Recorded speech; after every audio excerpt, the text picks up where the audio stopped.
Good morning students. आज हम गंदी बस्तियों के दुष्परिणाम की बात करेंगे। पिछली वीडियो में हमने देखा था कि गंदी बस्तियां क्या हैं। तो गंदी बस्तियां उस निवासीय क्षेत्र को कहा गया है जहाँ की बहुत अधिक भीड़ हो, डिज़ाइन त्रुटिपूर्ण हो, रोशनी, प्रकाश, सफाई का अभाव हो और इसके अलावा स्वास्थ्य में नैतिकता, जहाँ रहना उनके स्वास्थ्य के लिए भी, नैतिकता के लिए भी हानिप्रद हो, तो ऐसे स्थानों को हम गंदी बस्तियाँ कहते हैं। तो हमने गंदी बस्तियों की डेफिनेशन देखी, संयुक्त राष्ट्र संघ ने क्या कहा है। तो उसके बाद हमने विशेषताएं देखी कि इनकी बनावट कैसी होती है। बहुत छोटी होती है, एक छोटे से कमरे में आपके 8-10 लोग रहते हैं, सफाई, रोशनी नहीं है, आर्थिक स्थिति इन बस्तियों में रहने वाले लोगों की बहुत निम्न होती है, बहुत अधिक भीड़ भाड़ होती है, स्वास्थ्य और सफाई की समुचित व्यवस्था नहीं होती। नैतिकता का अगर हम देखें तो इस क्षेत्र में मतलब अपराध की दर हमें अधिक मिलती है। इन लोगों की जो जीवन विधि है उसमें भी हमें जो यहाँ का सामाजिक संगठन होता है उसमें भी हमें भिन्न प्रकार का देखने को मिलता है। तो आज हम दुष्परिणामों की बात करेंगे। तो भारत में आवास एवं गंदी बस्तियों की गंभीर समस्या है और यह हमारे समाज के लिए एक बहुत बड़ी चुनौती भी है। आवास की दुर्दशा अनेक सामाजिक, आर्थिक, व्यक्तिगत एवं पारिवारिक दोषों को जन्म देती है और राष्ट्रीय प्रगति को भी अवरुद्ध करती है। हम यहाँ आवास सुविधाओं के अभाव में गंदी बस्तियों के दुष्परिणामों का उल्लेख करेंगे। पहला है स्वास्थ्य का ह्रास। आवास की दुर्व्यवस्था होने एवं गंदी बस्तियों में रहने से लोगों के स्वास्थ्य पर बुरा प्रभाव पड़ता है। मानव के लिए शुद्ध हवा, जल, रोशनी अति आवश्यक है। इसके अभाव में कई प्रकार की बीमारियां फैलती हैं। वहाँ आपकी सीलन बहुत होगी, आपका जर्म्स रहेंगे और शरीर कमज़ोर हो जाता है। डॉक्टर अमर नारायण अग्रवाल ने अपनी पुस्तक इंडस्ट्रियल हाउसिंग इन इंडिया में लिखा है, मुंबई के आसपास बनी हुई चालें, अहमदाबाद की भूमि के नीचे बने हुए मकानों की कतारें, कानपुर, लखनऊ एवं हावड़ा की आंतरिक बस्तियाँ, जूट मिल के गांव वाले छप्पर, कोयले की खानों के गंदे धोबरे तथा चेन्नई के औद्योगिक कस्बों के गंदे छप्पर सभी तपेदिक और दूसरे श्वास रोगों के घर बन गए हैं। गंदी बस्तियों में मृत्यु दर अन्य स्थानों की बजाय अधिक है। तो इन्होंने, डॉक्टर अमर नारायण अग्रवाल ने बताया कि आपकी जितनी भी गंदी बस्तियाँ हैं, इन गंदी बस्तियों में आपके तपेदिक और श्वास रोग अधिक देखने को मिलते हैं। क्यों? क्योंकि यहाँ पे आपके जब हवा, रोशनी, पानी का समुचित व्यवस्था नहीं होती तो सीलन से आपके वहाँ पे जर्म्स ज़्यादा पैदा होते हैं। तो आपकी सांस संबंधी प्रॉब्लम्स या आपकी स्किन संबंधी प्रॉब्लम्स, आपके फंगल इन्फेक्शंस आपका ज़्यादा रहते हैं।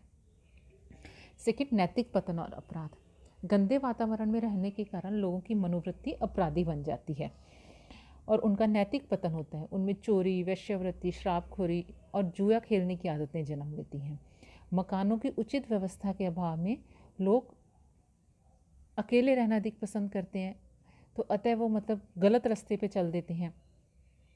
तो ऐसा जो हम इन जो गंदी बस्तियां हैं इनमें हम देखते हैं कि आपका अपराध हमें अधिक देखने को मिलते हैं।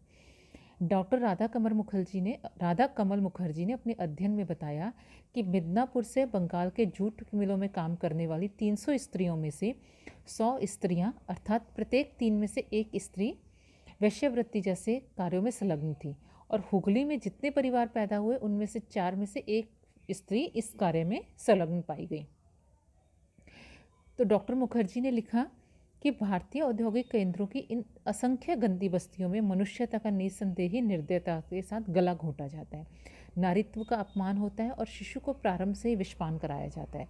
तो उनकी इस जो कथन है इससे स्पष्ट है कि गंदी बस्तियों में अपराध की दर अधिक होती है और किस तरीके से जो बच्चा है वो पैदा होते ही वो अपराध की तरफ अग्रसर हो जाता है। श्रमिकों की कुशलता पर प्रभाव पड़ता है। श्रमिकों की कुशलता के लिए आवश्यक है कि उनका स्वास्थ्य भी अच्छा हो, मकान ऐसे हों जहाँ शुद्ध हवा व रोशनी हो ताकि वे अपनी थकावट दूर कर सकें एवं कार्य करने की क्षमता को पुनः प्राप्त कर सकें। किंतु स्वच्छ एवं पर्याप्त मकानों के अभाव में श्रमिकों की कार्य क्षमता घट जाती है, सेवा योजकों को हानि होती है। पर्याप्त आवास व्यवस्था के अभाव में श्रमिकों की कार्य क्षमता घटती है, उनका स्वास्थ्य गिरता है, उन्हें कई तरह की बीमारियां होती हैं और बीमारी के कारण वो बेड पकड़ लेते हैं और कारखानों में उनकी अनुपस्थिति बढ़ जाती है। आवास संबंधी सुविधा के लिए श्रमिक आंदोलन, तोड़फोड़ एवं हड़तालें करते हैं।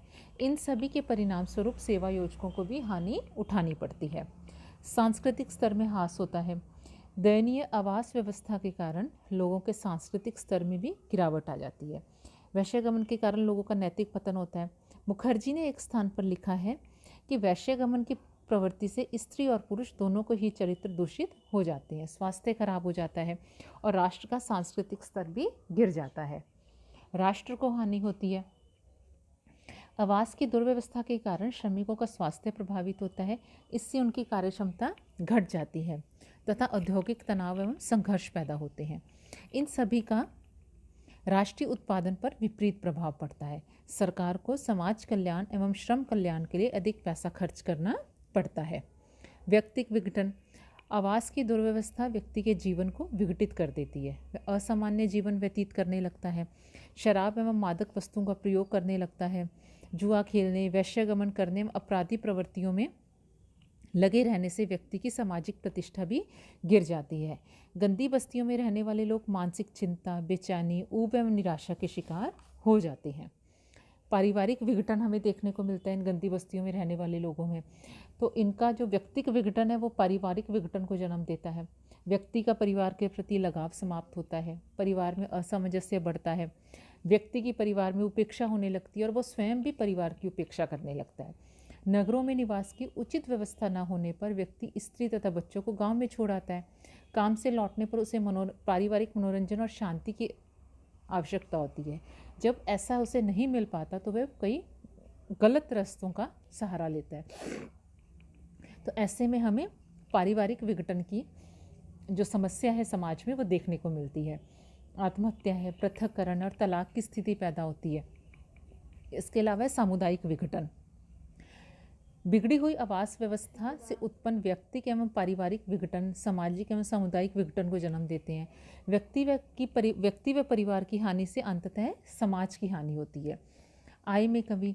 आवास की बुरी व्यवस्था व्यक्ति की कार्यक्षमता घटाती है, जिससे फलस्वरूप व्यक्ति की आय कम हो जाती है और वह गरीबी की स्थिति से छुटकारा पाने में असमर्थ होता है। निम्न जीवन स्तर है। गंदी बस्ती में रहने वाले व्यक्तियों की कार्यक्षमता कम होती है, जिसका प्रभाव उनकी आय पर पड़ता है और कम आय होने पर उच्च जीवन स्तर व्यतीत करना संभव नहीं हो पाता। यहाँ तक कि लोग अपनी आवश्यकताओं को भी जुटाने में असमर्थ होते हैं।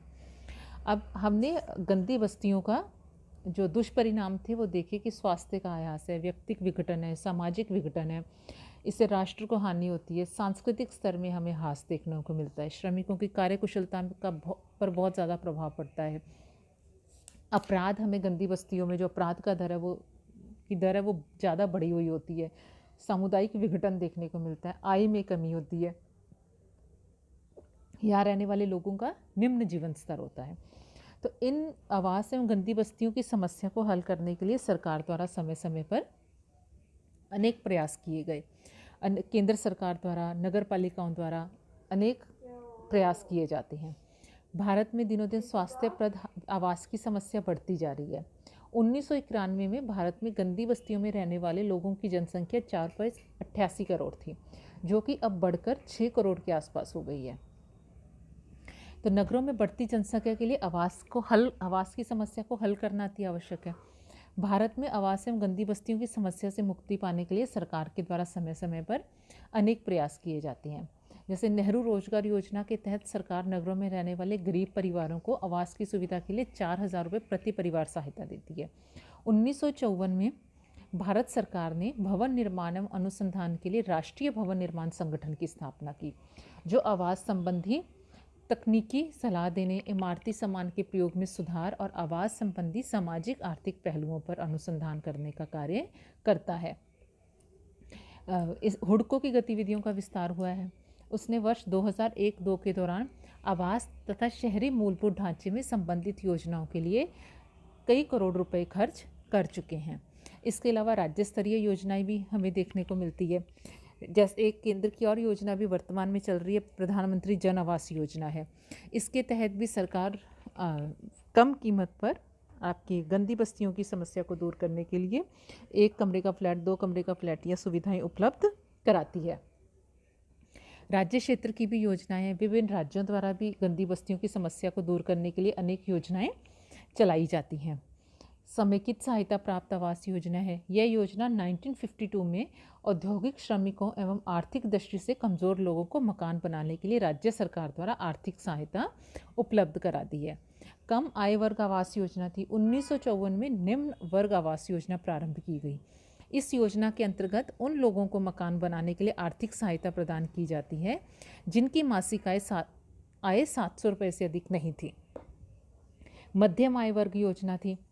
इसके अतिरिक्त ग्रामीण आवास योजना है, किराया आवास योजना है, भूमि अधिग्रहण एवं विकास योजना है, शहरी भूमि का समाजीकरण योजना है, गंदी बस्तियों के पर्यावरण का सुधार।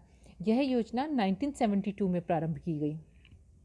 इस कार्यक्रम के अंतर्गत गंदी बस्तियों में पीने के पानी, जल, मल निकास, शौचालय बनाने, रोशनी का प्रबंध और गलियों को चौड़ा और पक्का करने के लिए राज्य सरकार को वित्तीय सहायता दी जाती है। फुटपाथ पर रहने वालों के लिए कार्य योजना। शहरी विकास मंत्रालय ने महानगरों में फुटपाथ पर रहने वाले लोगों के लिए भी आवास योजना बनाई है। आवास योजना तथा आश्रय स्थल सुधार कार्यक्रम के अंतर्गत भी सरकार के द्वारा अनेक लाभग्राही नगरीय क्षेत्रों में निर्धन तथा आर्थिक दृष्टि से कमज़ोर वर्ग के लोगों के लिए यह योजना प्रारंभ की गई। झुग्गी बस्तियों के लिए के विकास का राष्ट्रीय कार्यक्रम। यह कार्यक्रम 1996 में कानपुर में शुरू हुआ। इस कार्यक्रम के अंतर्गत शहरी झुग्गी झोंपड़ी बस्तियों के विकास के लिए राज्य तथा केंद्र शासित प्रदेशों को अतिरिक्त सहायता दी जाती है।